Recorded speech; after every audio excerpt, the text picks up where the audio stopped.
ప్రభు అయిన యేసుక్రీస్తు నామములో మీ అందరికీ వందనాలు చెల్లిస్తున్నాం.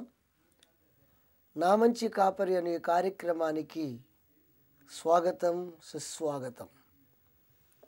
ప్రభునందు ప్రియులారా, పరిశుద్ధ గ్రంథం నుండి మన ధ్యాన భాగముగా మత్తయి సువార్త 5వ అధ్యాయము 33వ వచనము నుండి కొన్ని వచనాలు చదువుతున్నాను. మీ గ్రంథాల్లో మీరు చూడాలని మనవి చేస్తున్నాను.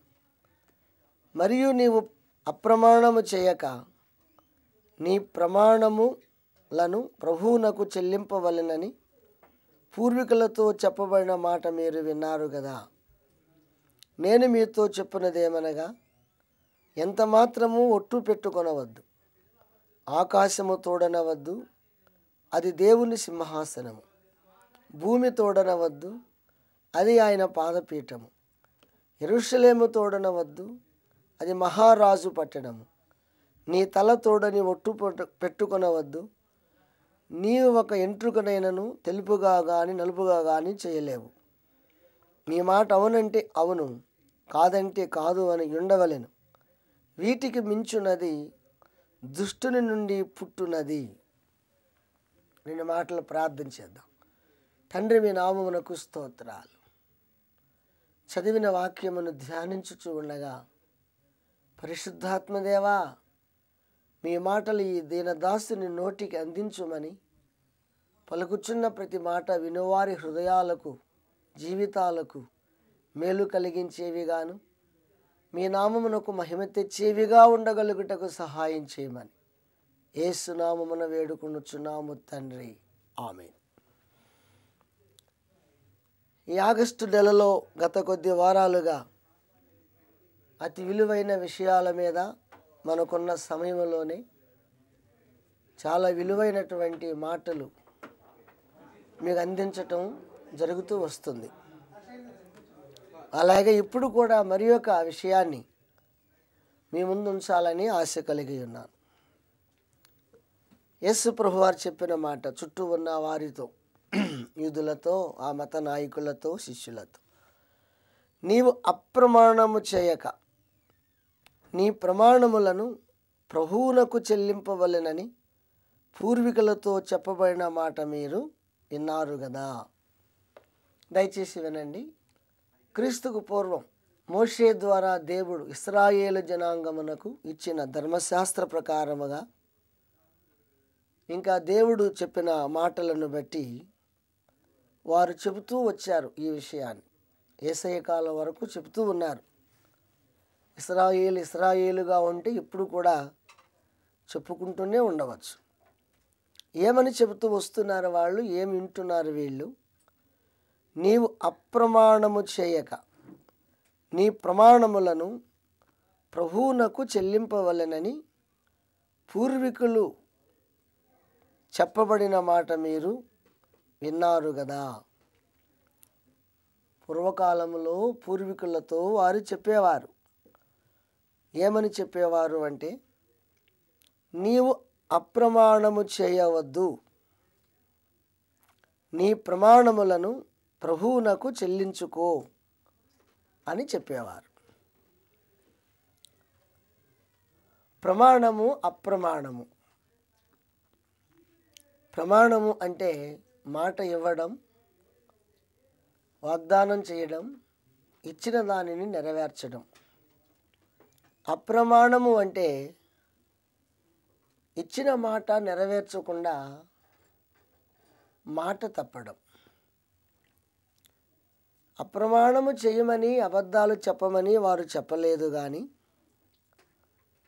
నీవు ప్రమాణము చేసినప్పుడు అది ప్రభువునకు చెల్లించుకో అని చెప్పేవారు.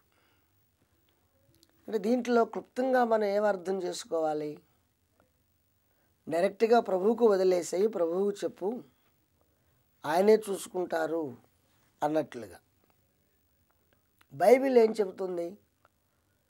దేవుడు అబద్ధికుడు కాడు. తన బిడ్డలు కూడా అబద్ధాలు చెప్పడం ఆయన ఒప్పుకోడు. అబద్ధములాడు పెదవులు యెహోవాకు హేయములని బైబిల్లో మనం చదువుతున్నాం. మహాప్రవక్త అయిన సమూయేలు రాజైన సౌలుతో మాట్లాడుతూ బలులను అర్పించుట కంటే మాట వినుట శ్రేష్టం అని చెప్పిన మాట మనకు తెలుసు. అలాగే మనం ప్రకటన గ్రంథం 21:8 చూస్తే అబద్ధికులందరూ అగ్ని గంధకములతో మండు గుండములో పాలు పొందుదురు, ఇది రెండవ మరణం అని ఇక్కడ చూస్తూ ఉన్నాం.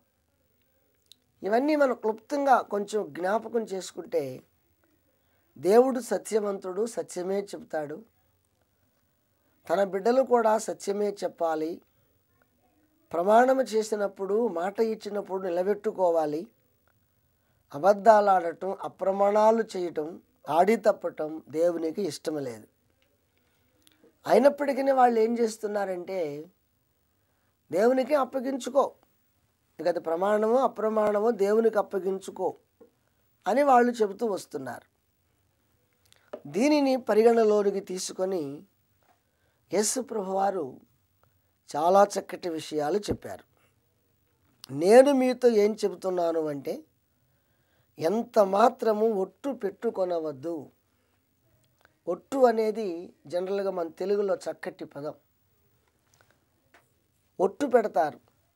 ఏదైనా ఒక మాట ఇచ్చినప్పుడు, ఒక వస్తువుని ఇస్తాను, లేక నేను ఖచ్చితంగా వస్తాను, ఏదో తెస్తాను అన్నప్పుడు అవతల వ్యక్తికి నమ్మకం కలిగించడానికి ఒట్టు పెడతారు.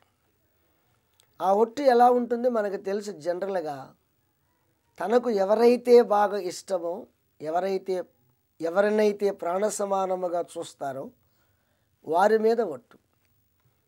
నా మీద ఒట్టనో, లేక తల్లి మీద, అమ్మ మీద ఒట్టనో, లేక వారు ప్రేమించే పిల్లల మీద ఒట్టనో అలా పెడతారు. అలా పెట్టినప్పుడు అవతల వ్యక్తి కొంచెం నమ్మకం కలుగుతుంది.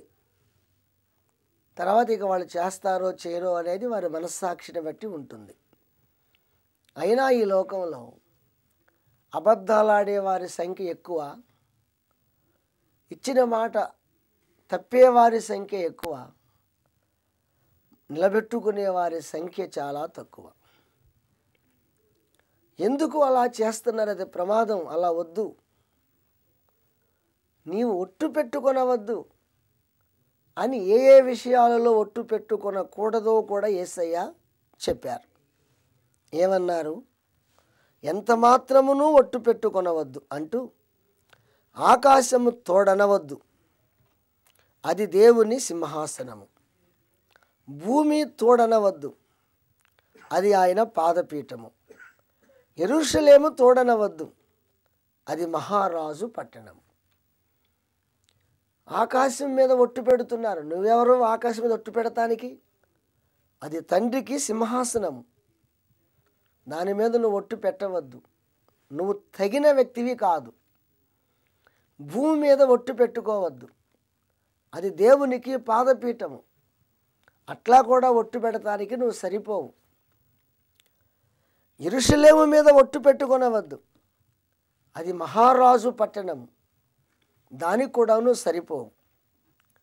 సరే, ఆకాశం వద్దన్నావు, భూమి వద్దన్నావు, యెరూషలేము వద్దన్నావు.